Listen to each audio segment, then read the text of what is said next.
film critic and good friend, my co-producer, is going to interview Josh Mowery, right here from Long Beach, New York, who's had a very interesting acting career, and they're going to delve into that from his beginnings in Cleveland, Ohio, city I love because I have great ties to Cleveland, Ohio, right up to his latest film with the legend, Al Pacino.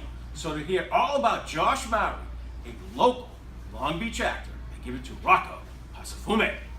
Thank you very, very much, Howie, and welcome to the show. Thank you for your time. Thank you so much for having me. I appreciate it. Pleasure.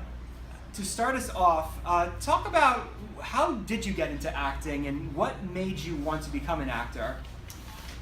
Well, that is, as I was explaining to you off camera there, was kind of a long story, but I'll try to make it brief. I was one of those athletes who thought this was the last thing I would do. But in terms of growing up a little bit, I guess, I discovered, actually with some opportunities that came my way, but I discovered that athletes and actors have so much in common because of the focus factor. Now, I didn't realize it at the time, but I was blocking out the third wall when I was playing Little League Baseball at 6 years old and going to the free throw line, trying to hit a shot to tie a game. I was able to block out. And as an actor, it's all about two things, focus and listening. Because you can't really react honestly if you're not listening to the other actor. And it's an ensemble thing. And I always loved that type of scenario where it's not about me, it's about the group, it's about making the best production possible with not only myself, but with everybody. So that's how I discovered the acting bit, because that was the last thing I ever thought I'd be doing in high school. Thank you very much. Talk about what, you've done work on various television shows like General Hospital and Days of Our Lives. Talk about what was it like to work on soap operas and TV series, and you said that you work doing a stand-in work basically. So talk about how you, what was it like? What were the perks of working those type of jobs? Well, the great thing about the soap opera world was the fact that it was so organized. It was a great training ground for actors when they first were starting out. I was relatively new to the film and television business. Came out of Cleveland, did a lot of plays and some commercials, but never really did episodic television or soap operas. But as far as the soap world that I was lucky enough to jump into on General Hospital and Days of Our Lives back in the 80s, it's very structured, 3 camera. Oh, my son is just not leaving me alone. Excuse me for that. Okay. So anyway, it was just a great training ground. It reminded me a lot of the theater because it was very systematic, and it went from one scene to the next scene to the next, and that was part of the story, whereas in television and film, they jump around a lot. They'll start maybe one of the last scenes, and then they'll go to the front. And this is very continual, and it was just such a great experience, and I was very sad to see the soap world dry up. I thought it was going to be able to stay alive because the housewives were going to work at the time, but the college kids were the new audience. And I was in college in the early 70s, and I scheduled all my classes around The Young and the Restless because they had 3 or 4 hot girls on that show, and we were just, my whole fraternity were glued in front of the TV. But then the reality shows came along, which were very inexpensive to produce, and that's what did the soaps in ultimately. Talk about, you've gotten out of soap operas and TV series now, and you're doing, doing feature films. Their latest one coming out is definitely very interesting. It's going to be one directed by Barry Levinson, who did The Wizard of Lies, and you're going to be working with Al Pacino on that. Talk about this project that's coming out. Well, this came my way through my agent because I was a coach. I've coached baseball, basketball, and football, and they were actually looking for authentic coaches and players.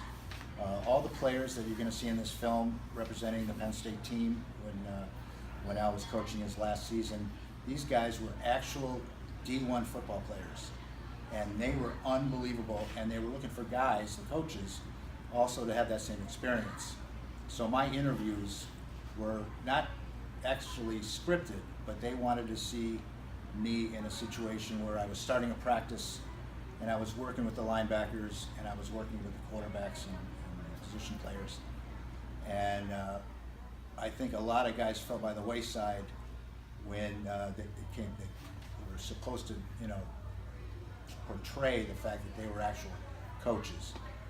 And the fact that I was able to work with Al Pacino up in the booth a lot, because later on, the last few years of Al's or Joe Paterno's career, he wasn't doing really well, so he'd be up in the booth with my character, Ron Vanderlinden, offensive coordinator Galen Hall, and his son, Jay Paterno, and we were calling down signals down to the coaches down on the field.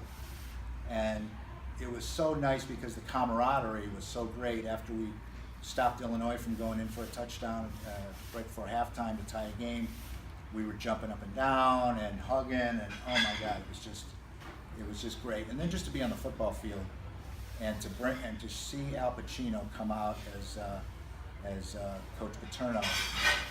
I mean, he totally embodies physically and the speech, the whole deal.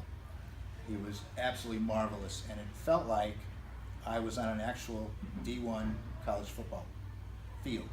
I mean, it was just unbelievable. Something I'll never forget. And when do you think it's going to come out, and where will we see this? Well, this is an HBO production directed by Barry Levinson. The original slated release date for HBO is going to be in February. Now, this is hearsay now. This is what I'm hearing. But as it turns out, the two high-ranking officials at Penn State are going to be released in December. And so I'm thinking, along with a lot of other people that I've talked to around the movie, it would be a perfect time to bring the movie in, because there's going to be a lot of publicity about these guys being released from prison, and the talk of the town and the talk of the movie business. This came out in December when these guys are released. It'd be the perfect time to open up an HBO project. What is the most thing that surprised you most about working in the entertainment industry? Surprised me the most. Oh, that's a good one. Actually, how easy and how fun it was. And again, going back to my sports route and being prepared. And I've always been a good listener. I mean, this is kind of an old school technique right now, because now I talk to some of these millenniums and they're already thinking about the next line that they're going to say. Right. And I can always tell that. And I've had a couple issues on stage with actors when they're not listening to me, because what happens is, if you're not listening to the way I present a line, you can't react honestly to it.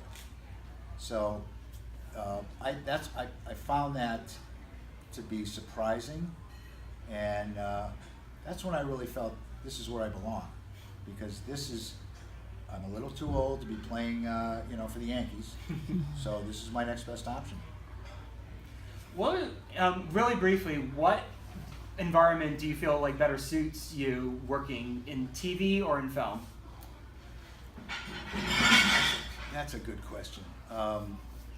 Again, film, they jump around a lot. Television is a little more structured. I actually enjoy both of them. I mean, I can separate myself and go from the beginning to the end, or the end to the beginning, because each day is like a little play unto itself. And when you get those sides of anywhere from 5 to 15 pages, working probably 3 to 7 scenes, those scenes are close to being in some kind of an order. And it's like I said, it's like a play unto itself each day. And hopefully it meshes very well, and that's what you hope for. Where do you see yourself going in your entertainment career? Well, I have two things going on here. I have a family that is extremely talented. My wife is a graduate of the American Academy of Dramatic Arts. My son is presently at the Barrow Group, which is one of the foremost theatrical film schools in Manhattan, right off 36 and 8. And my daughter just did a commercial with, and now his name escapes me, but anyway, she did a major commercial for a British telecom company.